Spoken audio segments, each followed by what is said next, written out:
जय माता दी दोस्तों।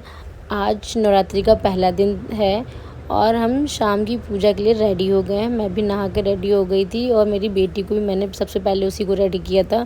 फिर मैं फ्लावर्स लेकर के मंदिर को डेकोरेट करने लगी थोड़ा सा।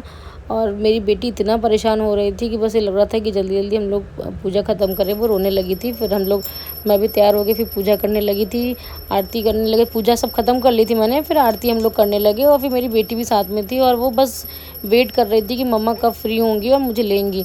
हम लोग आरती कर रहे थे, वो भी सुन रही थी। फिर पूजा ख़त्म करी हमने और मेरा मंदिर कुछ ऐसा दिख रहा था पूजा करने के बाद। इतना अच्छा लग रहा था, शांति सा फील हो रहा था। फिर मैं अपनी बेटी के पास गई और अपनी बेटी को लेने के लिए वो वेट कर रही थी, मम्मा आ गई मम्मा आ गई। और फिर खुश हो गई वो। फिर वो थोड़े देर एंजॉय की, खेली। मैंने भी उसके साथ खूब एंजॉय किया। फिर मुझे लगा कि इसको सुला देना चाहिए अब, ताकि ये सो जाए और फिर मैं अपना काम कर सकूँ। ये लेकिन नहीं, इसको सोना थोड़ा ना था, ये खेलने में लग गई थी। जब मैं आ गई थी उस दिन खेलना था।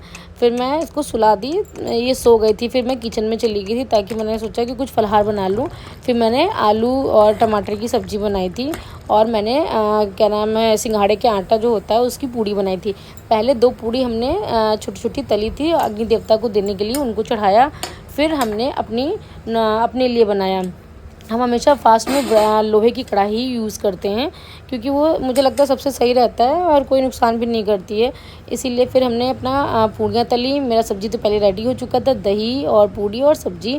फिर मैंने सोचा हस्बैंड को दे देती हूँ, ताकि वो खा के फ्री हो जाएँ, ताकि अब मेरी बेटी को वो संभाल लें। फिर मैं उनको देने गई तो बट उन्होंने कहा नहीं नहीं, साथ में ले आओ और साथ में खा लेंगे, वो सो रही है। फिर हम दोनों ने साथ में फिनिश किया सब खाना। फिर उसके बाद में हम बालकनी में गए, देखा कि वहाँ तो मेला चल रहा था बाहर। फिर अंदर आई तो देखा मैडम भी उठ गई थी।